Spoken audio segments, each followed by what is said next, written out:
Hi hello friends, എല്ലാവർക്കും നമ്മുടെ കാറ്റത്തെ കിളിക്കൂടിന്റെ നാളത്തെ പ്രൊമോയിലോട്ട് സ്വാഗതം കേട്ടോ.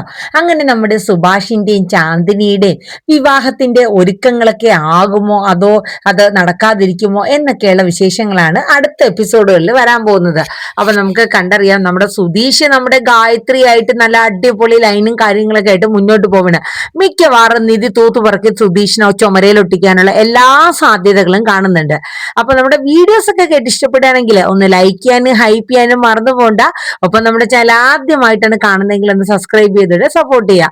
അങ്ങനെ നമ്മുടെ സുഭാഷിന്റെ ആ ചിരിയുടെ രഹസ്യം, ആ കള്ളത്തരം എന്താണെന്ന് നമ്മുടെ സുധീഷ് കണ്ടുപിടിച്ചു കേട്ടോ.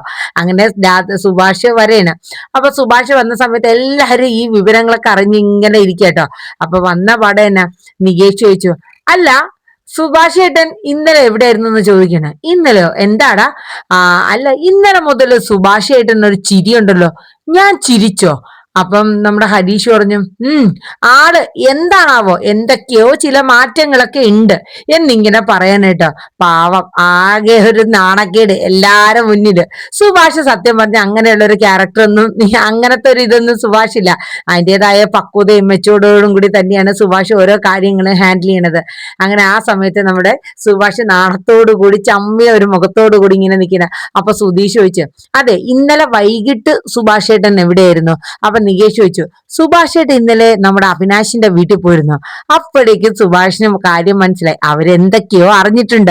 അതാണ് എന്നെ ഇങ്ങനെ വളഞ്ഞു നിർത്തി ചോദ്യം ചെയ്യണെന്നുള്ളത് സുഭാഷിന് മനസ്സിലായിട്ടോ. സുഭാഷ് പതുക്കെ, ഞാൻ ഇന്നലെ പോയിരുന്നു. അതെ, അവിനാശ് എന്താ ഇന്നലെ പറഞ്ഞെന്ന് ചോദിക്കാണ്. അപ്പൊ പറഞ്ഞു, അവിനാശ് എന്തൊക്കെയോ പറഞ്ഞു, ഞാൻ എന്തൊക്കെയോ മറുപടിയൊക്കെ പറഞ്ഞിട്ട് പോകുന്നു. അല്ലാണ്ട് അവിനാശ് വേറൊന്നും പറഞ്ഞില്ലേ? അവിടെ ചാന്ദിനി എന്ന് പേരുള്ള ഒരു പെൺകുട്ടി ഉള്ളത്, അത് ആ പെൺകുട്ടിയുടെ കാര്യം എന്തെങ്കിലും പറഞ്ഞായിരുന്നോ? ആ, എന്തൊക്കെയോ അവൻ പറഞ്ഞു, ഞാൻ എന്നിട്ട് ഇങ്ങ് പോന്നു എന്നൊക്കെ ഇങ്ങനെ പറഞ്ഞു കേട്ടോ. ഇത് കേട്ട സമയത്ത് നമ്മുടെ സുഭാഷിന് ആകെ എല്ലാരും ഫേസ് ചെയ്യാൻ, കാരണം നിധിയും എല്ലാരും ഇങ്ങനെ നിൽക്കല്ലേ. അപ്പൊ ആകെ ഒരു ചമ്മലായിപ്പോയി, എന്ത് ചെയ്യും, ആകെ ഒരു ബുദ്ധിമുട്ടായിപ്പോയി. അങ്ങനെ നമ്മുടെ സുഭാഷിനോട് സുധീഷ് ഡയറക്റ്റ് ആയിട്ട് തന്നെ ചോദിക്കുന്നത്, അതെ നമ്മുടെ സുഭാഷ് എന്നിട്ട് അങ്ങനെ കറക്കണ്ട, നികേഷ് പറയണ്. അപ്പൊ സുഭാഷ് ചോദിക്കുന്നത്, അതെ അവിനാശ് ഇന്നലെ ഒരു കാര്യം പറഞ്ഞല്ലോ, സുഭാഷ് ഏട്ടൻ എന്ത് തീരുമാനിച്ചു എന്ന് ചോദിച്ചു. ചാന്ദിനിയുടെ കല്യാണക്കാര്യം, അതിനെന്തെങ്കിലും തീരുമാനം എടുത്തു എന്ന് ചോദിച്ചപ്പോ സുഭാഷിന് ഭയങ്കര നാണായി. അങ്ങനെ സുഭാഷ് പറഞ്ഞു, അതെ ഞാൻ പോവാന്നും പറഞ്ഞിട്ട് നേരെ പോയിട്ട്, അതെ അങ്ങനെ അങ്ങ് പോവല്ലേ, അങ്ങനെ അങ്ങ് പോവില്ലെന്നേ, ദേ ഇങ്ങോട്ട് വന്നേ, ഹരീഷും സുധീഷും നികേഷും നിധി പുറകെ എത്തിയാണ് കേട്ടോ.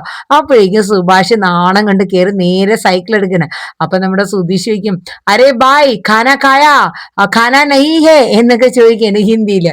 സുഭാഷിന് മനസ്സിലായി ചാന്ദിനിയുടെ എന്റെ കാര്യമൊക്കെ അവിനാശ് എന്തോ പറഞ്ഞിട്ട് അവരൊക്കെ അറിഞ്ഞിട്ടുണ്ട് എന്നുള്ളൊരു ഇത് ആവേൻ കേട്ടോ.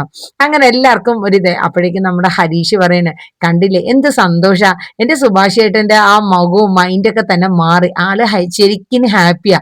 സത്യം പറഞ്ഞാൽ ഇത് തന്നെയാ സുഭാഷിന് ചേർന്ന ബന്ധം. അപ്പോഴേക്കും നമ്മുടെ നികേഷ് പറഞ്ഞു, അതെ അന്ന് നമ്മുടെ കുടുംബക്ഷേത്രത്തിൽ പോയ സമയത്ത് തന്നെ നമ്മുടെ ചാന്ദിനിയും സുഭാഷ് ഏട്ടനും സംസാരിക്കുമ്പോൾ തന്നെ എനിക്കൊരു കെമിസ്ട്രി സ്റ്റോറിയൊക്കെ അന്നേരം തന്നെ ഫീൽ ചെയ്തതാ. പിന്നെ നമ്മളധികം അങ്ങനെ ശ്രദ്ധിച്ചില്ല എന്നിങ്ങനെ പറയണേ. എല്ലാവർക്കും എന്തുകൊണ്ടോ ഒരുപാട് ഇഷ്ടമായി ആ ഒരു ബന്ധവും കാര്യങ്ങളും ഒക്കെ. അങ്ങനെ നമ്മുടെ സുഭാഷ് സൈക്കിൾ എടുത്തിട്ട് നാണിച്ച് അങ്ങോട്ട് പോവുകയാണ് കേട്ടോ. ഈ സമയത്ത് നമ്മുടെ ഹരീഷ് ചന്തുവും കൂടെ വർക്ക്ഷോപ്പിൽ ഇരിക്കുകയാണ്.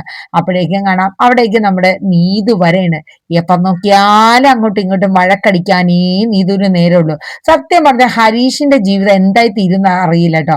നീതുവിനെ ആണ് കല്യാണം കഴിക്കണമെങ്കിൽ വളരെ കഷ്ടപ്പെടുമെന്നാ എനിക്ക് തോന്നണേ. അങ്ങനെ നീതു വന്നു. അപ്പോഴേക്കും ചന്തു പറഞ്ഞു, ഓ നീതുവിന്റെ കാര്യം എന്തേ ഇപ്പൊ അങ്ങോട്ട് പറഞ്ഞ് നാക്കെടുത്ത് ഇട്ടേ ഉള്ളൂ എന്നിങ്ങനെ പറയണേ. അത് കേട്ടപ്പോ നീതു പറഞ്ഞു, എന്താടാ എന്റെ കുറ്റവും പറഞ്ഞു എന്നെ വഴക്ക് പറഞ്ഞുകൊണ്ടല്ലേ ഇരിക്കുകയായിരുന്നോ? അപ്പോഴേക്കും ചന്തു പറഞ്ഞു, അയ്യോ ഇല്ലേ, ഞങ്ങള് വെറുതെ ഓരോ കാര്യങ്ങൾ പറഞ്ഞുകൊണ്ടിരുന്ന.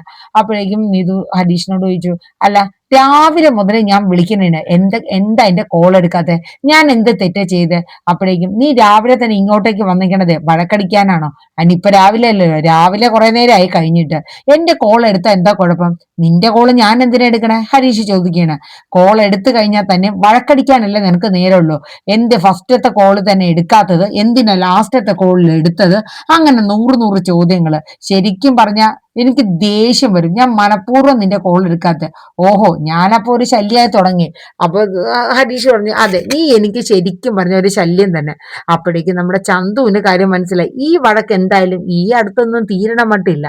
ചന്തു പറഞ്ഞു, അതെ നിങ്ങൾ സംസാരിച്ചും പറഞ്ഞൊക്കെ ഇരിക്കുക, ഞാൻ പോയി ചായ മേടിച്ചോണ്ട് വരാന്ന് പറഞ്ഞോണ്ട് ചന്തു ചായ മേടിക്കാനായിട്ട് പോയി. ഈ സമയത്ത് നമ്മുടെ നീതു ചോദിക്കുന്നത്, ഞാൻ എന്ത് തെറ്റ ചെയ്ത്, നീ എന്തിനാ എന്നോട് ഇങ്ങനെ ദേഷ്യപ്പെടുന്ന ഹരീഷ്? അപ്പൊ ഹരീഷ് ചോദിച്ചു, നീ എന്ത് തെറ്റ ചെയ്തെന്നോ? നീ ആ എന്റെ ആ ഒരു കല്യാണം അന്ന് നിശ്ചയം നടന്നിരുന്നെങ്കിൽ എന്റെ സുഭാഷ് ചേട്ടന്റെ ജീവിതം എന്തായിരുന്നു? നിനക്ക് എപ്പോഴും നിന്റെ കുടുംബവും നിന്റെ സുഭാഷ് ചേട്ടന്റെ കാര്യങ്ങൾ മാത്രമേ ഉള്ളൂ. നിന്റെ കുടുംബക്കാരൻ നിന്നോട് നല്ല രീതിയിൽ സംസാരിക്കുന്നുണ്ട്, നിനക്ക് അവര് സന്തോഷം തരുന്നുണ്ട്. എന്റെ അവസ്ഥ നീ എന്താ മനസ്സിലാക്കാത്തെ?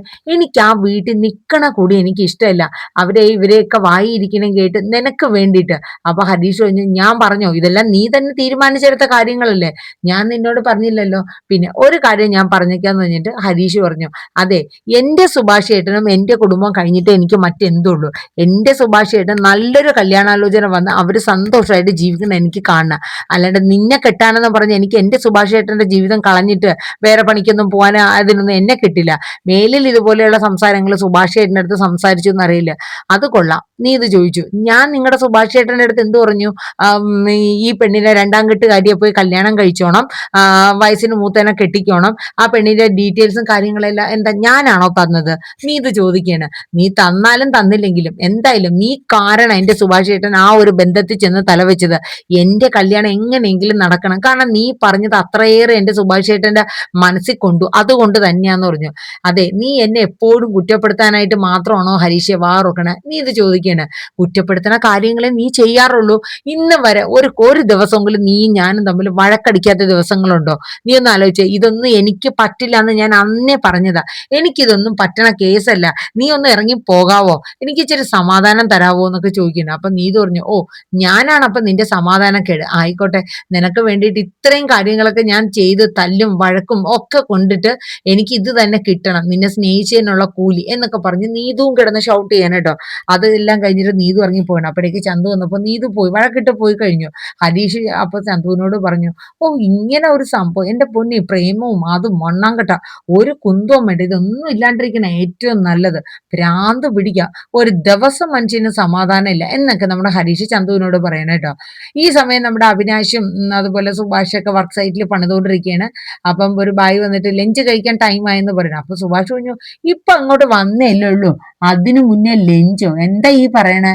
അപ്പോഴേക്കും നമ്മുടെ ആ ബായി പറഞ്ഞു, ബാ നമുക്ക് ഫുഡ് കഴിക്കാന്ന് ഇങ്ങനെ പറയണേ. അങ്ങനെ അവിനാശും നമ്മുടെ സുഭാഷ് ഫുഡൊക്കെ കഴിക്കാൻ ഇരിക്കുമ്പോഴേക്കും അവിനാശിന്റെ ഫുഡുമായിട്ട് നമ്മുടെ ചാന്ദിനി വരെയാണ്. അപ്പൊ സുഭാഷ് ചോദിച്ചു, ഇതെന്താ ഈ വെയിലത്താണോ വന്നത്? ഒരു കുട എടുക്കാൻ പാടില്ലേ? അപ്പൊ അവിനാശ് പറഞ്ഞു, നമ്മുടെയൊക്കെ നാട്ടിൽ ഇതിനേക്കാളേറെ വെയിലാ സുഭാഷ് ഭായ്, അതുകൊണ്ട് ഇതൊന്നും ഒരു വലിയ വെയിലൊന്നും അല്ല എന്ന് പറഞ്ഞു. അങ്ങനെ രണ്ടുപേരും മൂത്തോട് മൂന്നോക്കി ചിരിക്കുകയാണ് കേട്ടോ. ചാന്ദിനിയും സുഭാഷും അവിനാശും ഉണ്ട്. അങ്ങനെ ഫുഡൊക്കെ എടുത്ത് കൊടുക്കുന്നുണ്ട്. അപ്പം സുഭാഷിനോട് അടുത്ത് പറഞ്ഞു, അതെ സുഭാഷ് സുഭാഷ് ഭായിക്കുള്ള ഫുഡ് ഞാൻ കൊണ്ടുവന്നു എന്ന് ചാന്ദിനി പറഞ്ഞു. ഞാൻ ഫുഡ് കൊണ്ടുവന്നായിരുന്നു ചാന്ദിനി എന്ന് പറഞ്ഞു.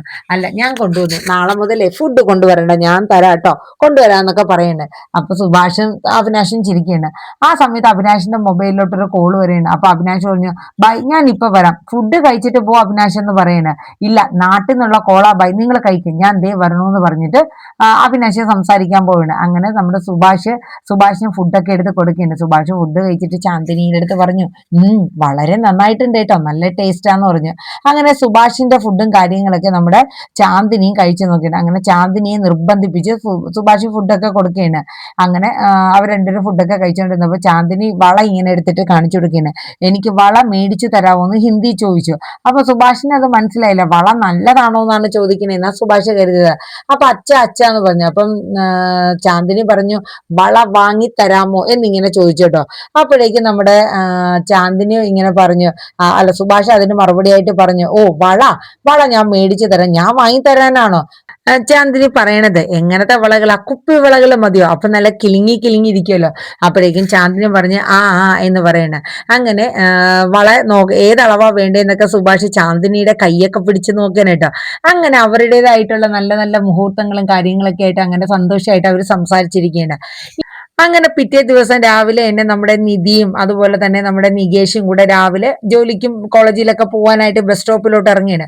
അപ്പോഴേക്കും നമ്മുടെ സുധീഷ് അങ്ങോട്ട് ഓടി വരെയാണ്. അപ്പോഴേക്കും നമ്മുടെ നികേഷ് ചോദിച്ചു, ആ ഇതെന്താ രാവിലെ ഓട്ട മത്സരമാണോ? അല്ല, വെറുതെ നിങ്ങളെ കൂടെ നടന്ന് സംസാരിച്ച് വരാലോ എന്ന് കരുതി വന്നാന്ന് പറയാം. എന്റെ ഗായു അവിടെ വെയിറ്റ് ചെയ്തിരിക്കുകയായിരിക്കും, എന്നെ ഇപ്പൊ വിളിച്ചല്ലോ അവിടെ നിന്ന് ഇറങ്ങിയെന്നും പറഞ്ഞ്. അപ്പം ഞാൻ ചെല്ലാൻ വേണ്ടിയിട്ട് എന്നെ വിളിച്ചു പറഞ്ഞ്, അതുകൊണ്ട് ഞാൻ നിങ്ങളെ കൂടെ വരാന്ന് വിചാരിച്ചു. നിധി അപ്പോഴേക്ക് രൂക്ഷമായിട്ട് സുധീഷിനെ ഒന്നിങ്ങനെ നോക്കുകയാണ് കേട്ടോ. ഈ സമയത്ത് നമ്മുടെ നിധിയോട് സുധീഷ് ചോദിക്കുന്നത്, അല്ല നിധി, നിങ്ങൾ വണ്ടിയിൽ എന്താ പോവാത്തെന്ന് ചോദിച്ചു. അപ്പൊ നിധി പറഞ്ഞു, വണ്ടി എടുത്തില്ല, അത് മാത്രമല്ല വെയില് കൂടുതൽ, അതുകൊണ്ട് വണ്ടി പോയാലും പറ്റില്ല. അങ്ങനെ നിധി പറയണ കേട്ടോ. അപ്പോഴേക്ക് സുധീഷ് ഒരു കാര്യം ചെയ്യാം, ഒരു കാർ അങ്ങ് എടുത്താലോ. അപ്പം നിധി പറഞ്ഞു, അതെ എനിക്ക് കാറിന്റെ ആവശ്യം ഉണ്ടെങ്കിലേ ഞാൻ എടുത്തോളാന്ന് പറഞ്ഞു. Oh okay, it's okay, no problem എന്ന് സുധീഷും പറഞ്ഞു കേട്ടോ. അങ്ങനെ നമ്മുടെ സുധീഷ് ബസ് സ്റ്റോപ്പിൽ അവരെല്ലാരും കൂടെ നടന്നെത്തി കേട്ടോ. അപ്പൊ നിധിയും നമ്മുടെ നികേഷും കൂടെ നോക്കുകയാണ്. അപ്പോഴേക്ക് സുധീഷ് ഗായത്രിയെ കണ്ടോടനെ, ഹലോ ഗായു, ഗുഡ് മോർണിംഗ് എന്നൊക്കെ പറഞ്ഞ് ചെല്ലുകയാണ് കേട്ടോ. നിധി കാണാൻ വേണ്ടിയിട്ട് ഭയങ്കര കൊയറ്റിലാണ്. അപ്പൊ ഗായും ഗുഡ് മോർണിംഗ് ഒക്കെ പറഞ്ഞിട്ട് ഗായത്രി നിൽക്കുകയാണ്. അതെ, ഗായത്രിയുടെ ഈ ഡ്രസ്സ് നന്നായിട്ട് ചേരുന്നുണ്ട് കേട്ടോ, നല്ല കമ്മലും നല്ല രസമുണ്ട് എന്നൊക്കെ പറഞ്ഞിട്ട് എല്ലാം അങ്ങോട്ട് ഓരോന്ന് പൊക്കി പൊക്കി വിടുകയാണ്. അപ്പൊ ഗായത്രി താങ്ക് യു എന്നൊക്കെ പറയണേ. ഗായത്രി ചോദിച്ചു, അല്ല ഇന്ന് സുധീഷ് കൂളിംഗ് ഗ്ലാസ് വെച്ചില്ലേ?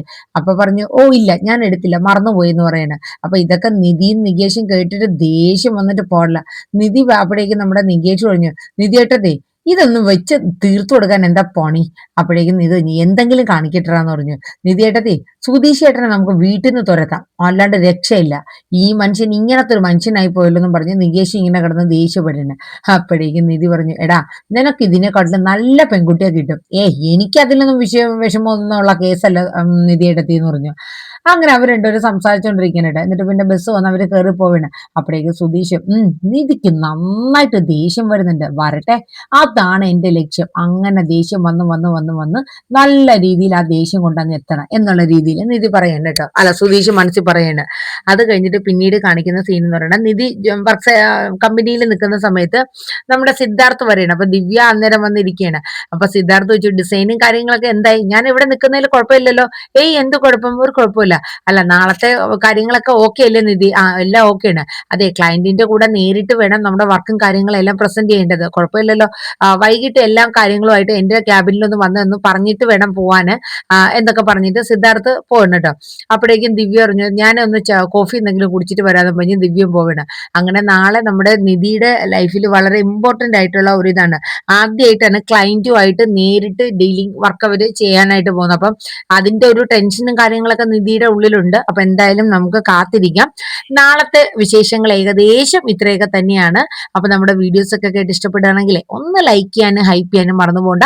ഒപ്പം നമ്മുടെ ചാനൽ ആദ്യമായിട്ടാണ് കാണുന്നതെങ്കിൽ ഒന്ന് സബ്സ്ക്രൈബ് ചെയ്ത് സപ്പോർട്ടും കൂടെ ചെയ്യുക. അപ്പൊ എല്ലാവർക്കും നല്ലൊരു ശുഭദിനം പറഞ്ഞുകൊണ്ട് നിർത്തുന്നു. Thank you, bye bye, take care.